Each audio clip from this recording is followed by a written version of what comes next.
إن الله وملائكته يصلون على النبي يا أيها الذين آمنوا صلوا عليه وسلموا تسليما.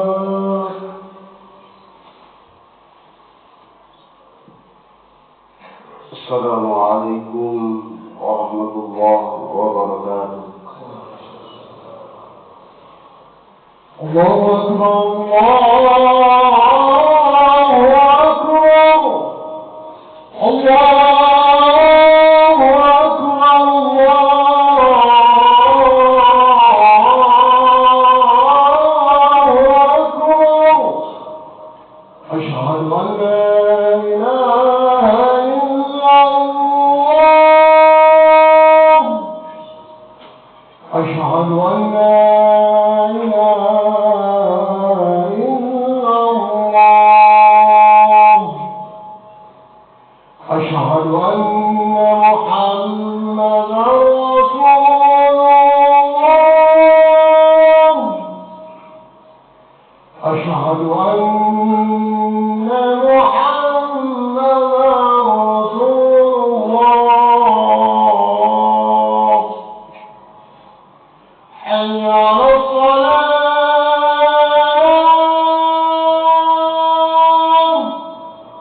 الله الحمد لله الذي أرسل رسوله بالهدى ودين الحق ليظهره على دين كله وكفى بالله شهيدا. أشهد أن لا إله إلا الله وأشهد أن محمدا رسول الله. اللهم صل وسلم على سيدنا محمد وعلى آله وصحبه أجمعين. أما بعد، فيا عباد الله، أوصيكم ونفسي بتقوى الله، وقد فاز المتقون.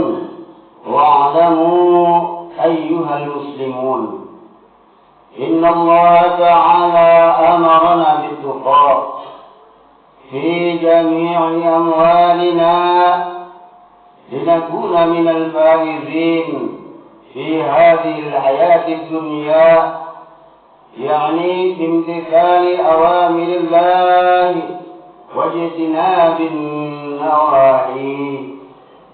وقال الله تعالى في كتابه الكريم: أعوذ بالله من الشيطان الرجيم: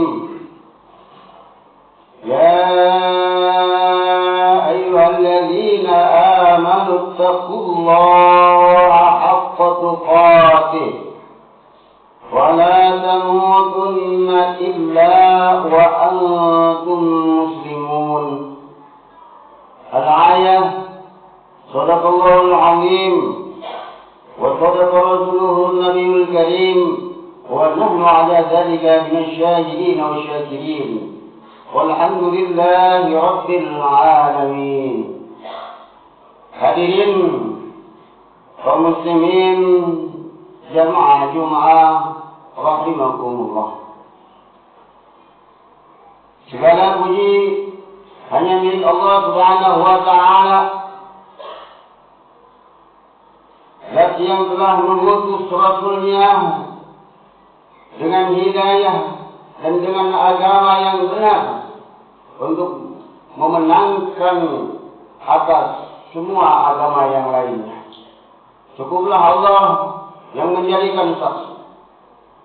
Aku bersaksi bahwa tidak ada Tuhan yang berhak untuk disembah selain Allah.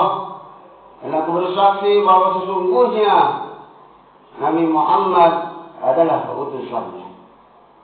Ya Allah, semoga Engkau melimpahkan rahmat dan salam kepada pemimpin kami Nabi Muhammad sallallahu alaihi wasallam dan kepada keluarganya serta kepada para sahabatnya semuanya.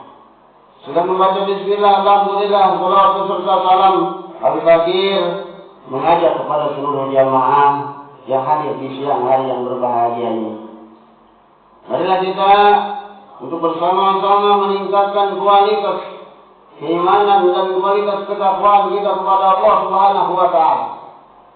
Ketahuilah bahwa sesungguhnya Allah Subhanahu wa Ta'ala memerintahkan kepada kita selaku hamba-Nya dengan takwa di setiap amal perbuatan kita selama kita masih berada di dunia ini. Mengerjakan apa yang telah diperintahkan oleh Allah Subhanahu wa Ta'ala dan menjauhi seluruh larangan-larangannya supaya kita mendapatkan kebahagiaan kelak di akhirat nanti. Hadirin kaum muslimin jamaah Jumat rahimakumullah. Menurut di dalam kitab Ibnu Katsir, arti dasar dari takwa, bahwa takwa ini adalah merupakan perintah Allah Subhanahu wa Ta'ala yang sebagaimana Allah katakan, "Hai orang-orang yang beriman, bertakwalah kepada Allah Subhanahu wa Ta'ala dengan sebenar-benarnya takwa, dan janganlah kamu mati kecuali mati dalam keadaan membawa iman dan Islam." Bahwa takwa ini adalah menaati Allah Subhanahu wa Ta'ala dan tidak bermaksiat kepadanya. Senantiasa mengingat Allah Subhanahu wa Ta'ala serta selalu bersyukur kepadanya tanpa ada pengingkaran atau kufur di dalamnya.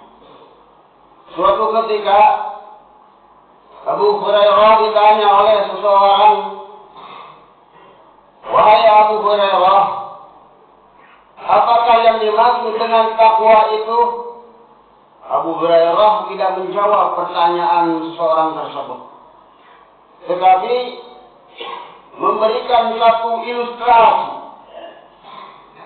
"Pernahkah engkau," kata Abu Hurairah, "melewati suatu jalan dan engkau melihat jalan itu penuh dengan duri? Bagaimana tindakanmu untuk melewatinya?" Kemudian seorang tersebut menjawab, "Apabila aku melihat duri, maka aku menghindarinya dan berjalan di tempat yang tidak ada durinya, atau aku melangkahi duri-duri tersebut, atau aku mundur." Apa kata Abu Hurairah? Cepat berkata beliau, "Itulah dia takwa." Hadirin kaum muslimin jamaah Jumat rahimakumullah. Takwa adalah dengan kita benar-benar kepada Allah Subhanahu wa Ta'ala dengan ketakwaan kita, ini bisa menyebabkan munculnya jalan keluar. Artinya Allah Subhanahu wa Ta'ala akan memberi jalan keluar dari berbagai macam kesulitan-kesulitan di dunia maupun di akhirat. Kalau kita benar-benar bertakwa kepada Allah Subhanahu wa Ta'ala, kita akan memperoleh rezeki dari arah manapun yang tidak disangka-sangkanya. Dan ketika kita bertakwa benar-benar kepada Allah Subhanahu wa Ta'ala, akan kita meraih derajat yang paling tinggi di sisi Allah Subhanahu wa Ta'ala. dan dengan takwa kita akan dimudahkan segala urusan-urusan kita, dan sebab dengan takwa Allah Subhanahu wa taala akan mengampuni segala dosa-dosa kita dan menghapus kesalahan-kesalahan. Imam Ahmad di dalam Musnad dan Al-Hakim di dalam Al-Mustadrak meriwayatkan dari sahabat Abu Dzar radhiyallahu anhu bahwa ia berkata, kata Abu Dzar, Rasulullah sallallahu alaihi wasallam suatu ketika mulai membacakan kepadaku firman Allah ayat wa may yattaqillaha yaj'al lahu makhraja. Barang siapa yang bertakwa kepada Allah, niscaya Allah akan mengadakan baginya jalan keluar. Hingga beliau selesai membacanya kemudian bersabda, ya Abadar, law anna nasa kulluhum akhudhu biha lakafathum. Wahai Abu Dzar, seandainya semua orang mengambil ayat ini sebagai pedoman, niscaya ia cukup bagi mereka. Telah diriwayatkan juga dari Ibnu Abbas radhiyallahu anhu bahwa ia berkata, wa may yattaqillaha yanzihi fid dunya wal akhirah.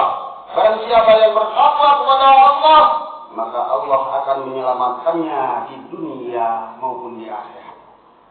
Hadirin kaum muslimin, jamaah Jumat rahimakumullah. Orang yang benar-benar bertakwa kepada Allah Subhanahu wa taala, Allah akan mudahkan segala urusan-urusannya.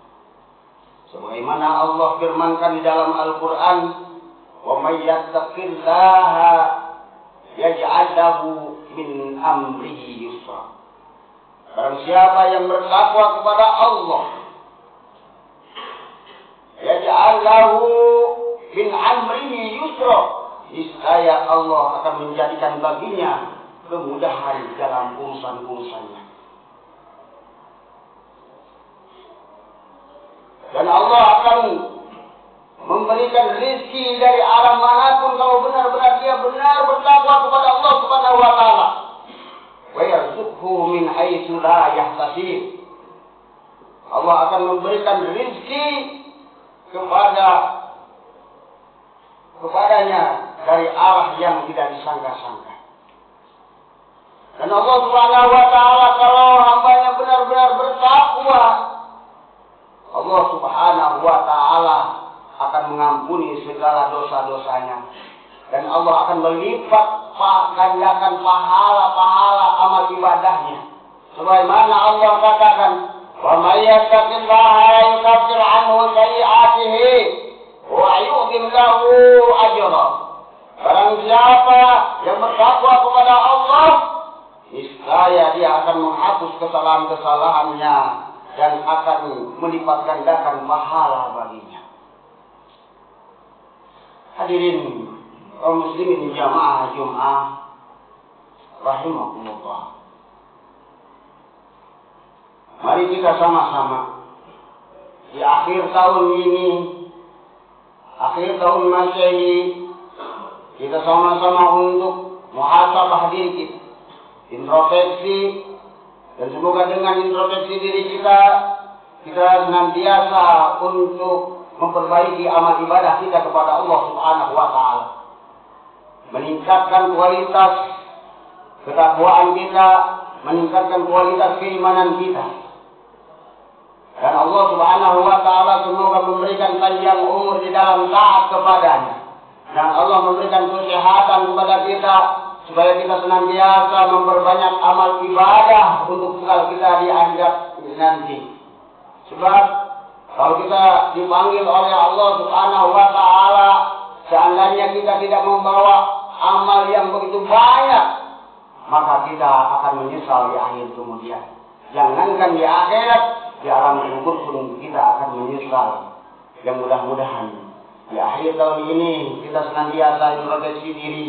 Semoga kita ke depannya lebih baik daripada hari ini, lebih baik daripada hari kemarin, hari esok lebih baik daripada hari sekarang. Yang mudah-mudahan tahun-tahun ini mudah-mudahan lebih baik dari tahun sebelumnya dan tahun yang akan datang ketika kalau seandainya Allah memberikan umur, memberikan kesehatan kepada kita, semoga kita lebih baik lagi daripada tahun sekarang ini.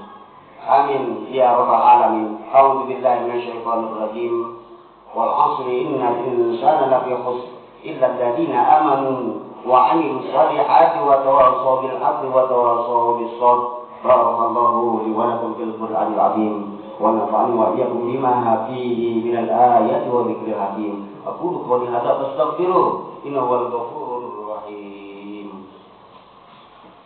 اللهم صل وسلم وبارك على سيدنا ونبينا ومولانا محمد وعلى آله وصحبه أجمعين والحمد لله رب العالمين.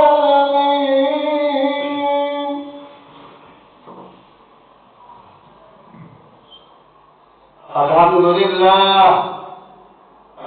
لله حمدا كثيرا كما أمر واشهد أن لا إله إلا الله إلهما لمن جهد به وكفر واشهد أن سيدنا محمدا العبد الصادق عليه والبشر. اللهم صل وسلم على سيدنا محمد وعلى آله وأصحابه وصحبه الكرام. أما بعد فيا عباد الله أوصيكم ونفسي بتقوى الله وقد فاز المتقون.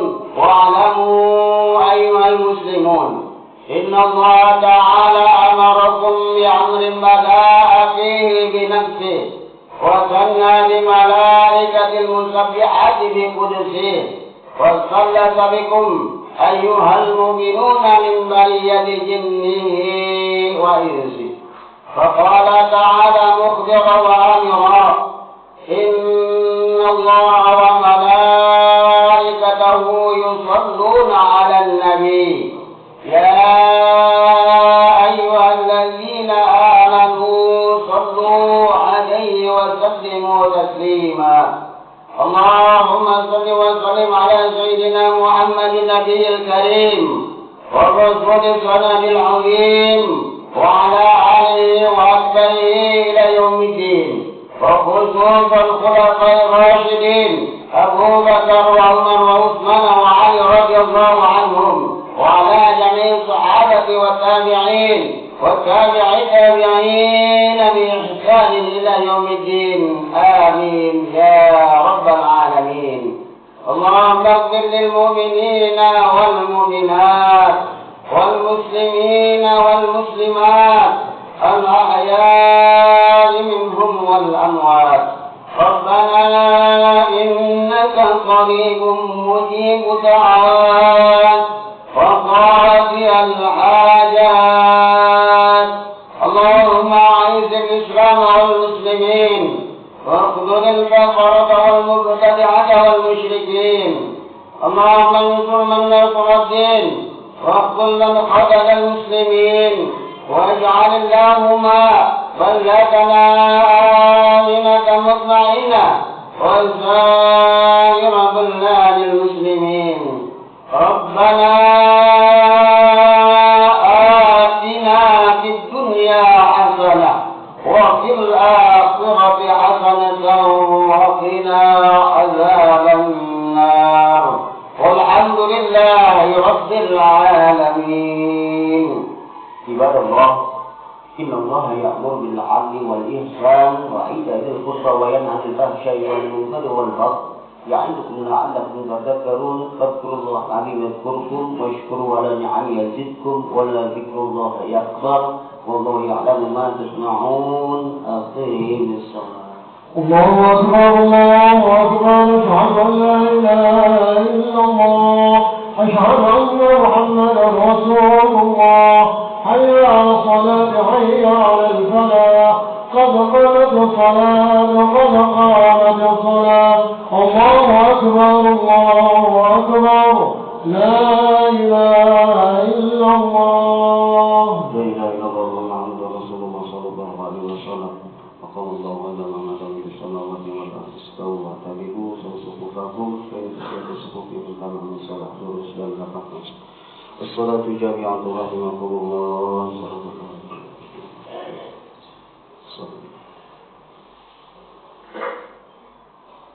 الله أكبر.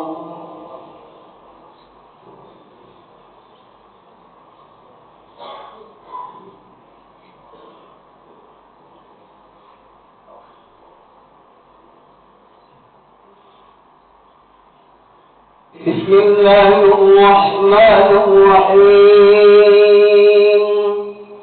الحمد لله رب العالمين الرحمن الرحيم مالك يوم الدين إياك نعبد وإياك نستعين اهدنا الصراط المستقيم صراط الذين أنعمت عليهم غير المغضوب عليهم ولا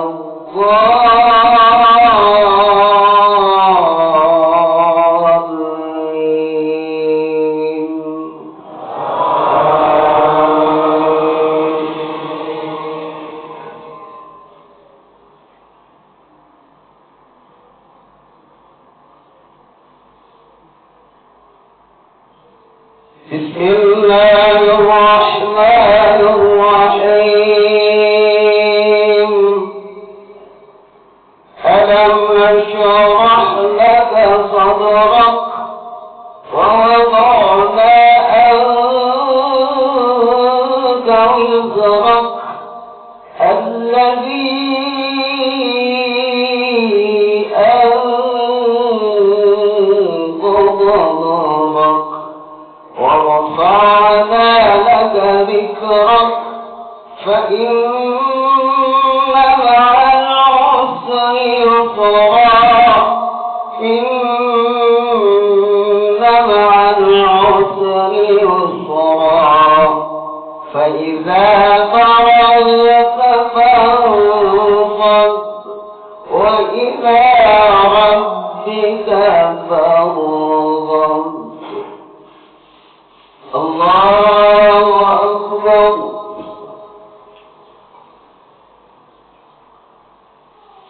سمع الله لمن حمده.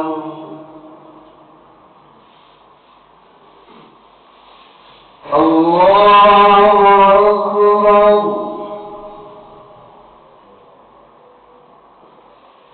الله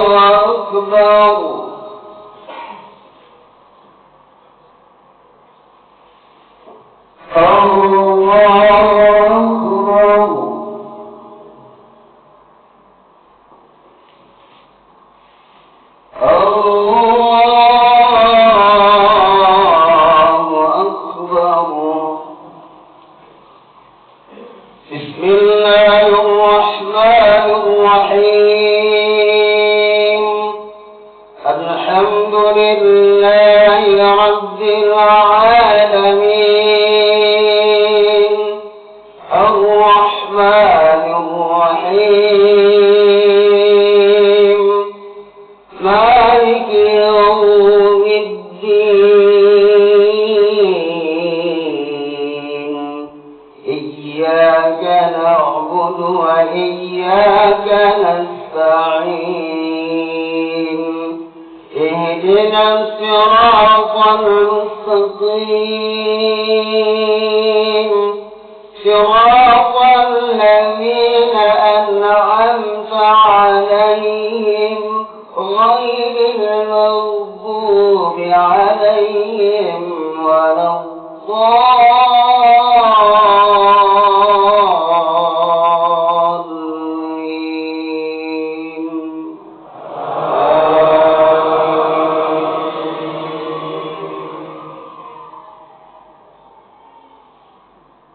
بسم الله الرحمن الرحمن الرحيم والتين والزيتون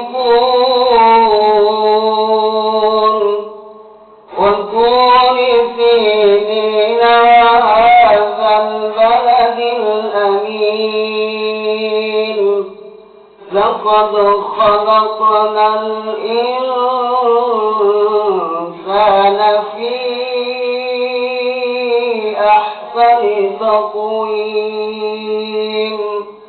ثم رددناه أسفل سافلين إلا الذين آمنوا وعملوا الصالحات فلهم أجر غير ممنون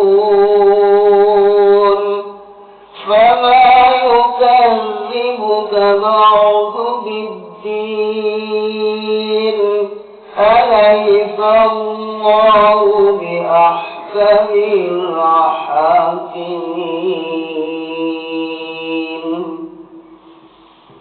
الله أكبر سمع الله لمن حمده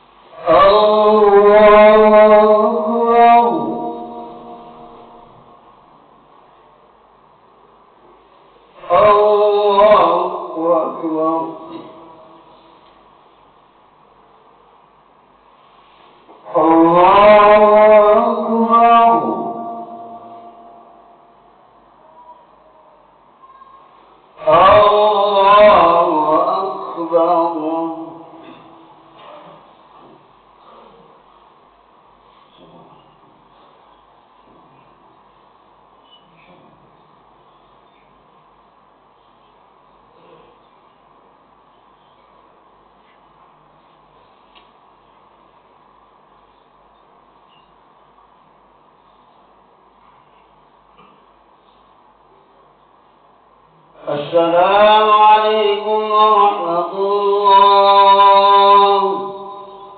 السلام عليكم ورحمة الله. نسأل الله العظيم نسأل الله العظيم نسأل الله العظيم نسأل الله الذي لا إله إلا هو الحي القيوم ونتوب إليه في جميع الأسباب ولا حول ولا قوة إلا بالله العلي العظيم. نستغفر الله العظيم لي ولوالدي ولأصحاب الوقوف والجنة عليها ولمشايخنا ولأخواننا ولجميع المسلمين والمسلمات والمؤمنين والمؤمنات الأحياء منهم والأموات.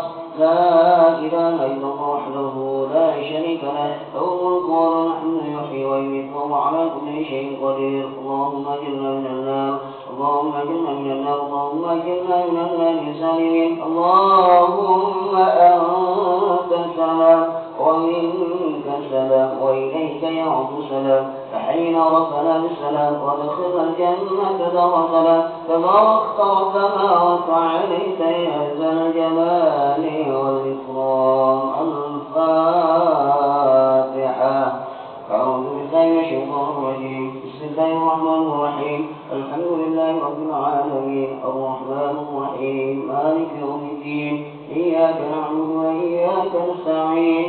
اهدنا الصراط المستقيم صراط الذين أنعمت عليهم غير المغضوب عليهم ولا الضالين آمين.